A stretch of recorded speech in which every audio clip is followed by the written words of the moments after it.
تلویزیون فارسی BBC هستید و شنیدیم چه فیلم‌های نامزد اسکار امسال هستند. همکارم مقصود صالحی هم اینجا با ماست. مقصود، انتظاری که میرفت برآورده شد. در واقع رقابت اصلی بین 12 سال بردگی هست و کلاهبرداری آمریکایی.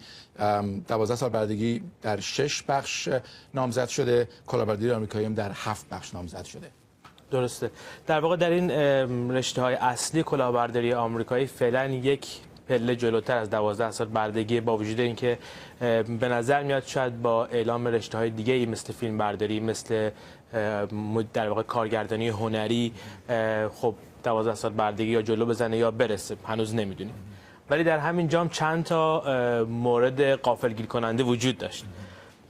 یکی از غافلگیری‌ها برای شاید خود من این بودش که در بین کاندیداهای زن نقش اول اما تامسون نبود. خب بازیگر بزرگ انگلیسی که خیلی ها انتظار داشتن که کاندید بشه و حتی از مدعیان بردن باشه در واقع در این رشته. در واقع برای فیلم نجات آقای بانکس بود که نقش، اگه اشتباه نکنم، نقش پیل تراورس رو بازی کرد، خالق بریتانیایی مری پاپینز. بله. ظاهرا مشکلاتی که تو فیلم اون نویسنده انگلیسی یه مقداری دماغ بالا، حالا از دید آمریکایی ها، با آقای والت دیزنی خیلی پرکتیکال داره، ظاهرا در عرصه اسکار هم وجود داره با یه بازیگر انگلیسی و بازیگرای امریکایی زیادی که هستن توی لیست. البته جودی دنچ هست، بازیگر بزرگ انگلیسی برای فیلم فیلومنا. برای فیلومنا. یک در واقع غافلگیری دیگه هم تو بازیگری مرد بود که رابرت ردفورد حضور نداشت. خیلی فکر می‌کردن برای نقش عجیبی که داره و به تنهایی به یه نوعی بار فیلمو به دوش میکشه، همه چیز از دست رفت. دقیقاً فکر می‌کردن برای اون فیلم رابرت ردفورد کاندید بشه ولی نشد. برای خود من شاید خیلی عجیب بود که در بین کاندیداهای کارگردانی کارگردان کاپیتان فلیپس نبود. برای اینکه اون کارگردان بزرگی هست و قبلا یونایتد 93 رو کارگردانی کرده یا فیلمایی مثل فیلمایی که در انگلیس کار کرده مثل بلادی ساندی، و کارگردانی است که به هر حال توی کارش رد پای اون و دستخط اون همیشه معلومه. حتی گفتش انتظار میرفت شاید میبینید همین فیلم کاپیتان فیلیپس، حتی تام هنگس هم شاید بشه هنرپیشه نامزد هنرپیشه مرد، ولی اسمش نبود. دقیقاً تام هنگس هم خیلی فکر می‌کردن که باش جزو کاندیداها. به طور کلی تو بازیگر مرد امسال رقابت خیلی شدید بود. یعنی ما یواکین فونیکس رو در هر هم داریم که اونم تنها بازیگر اصلی فیلم به نوعی، ولی کاندید نبود. و باز متیو مک‌کانهی که برای دالاس فکر می‌کنم کاندید شد، یه فیلم خیلی خوب دیگه مادم بازی کرده. و حال رقابت خیلی سختی توی این رشته بود.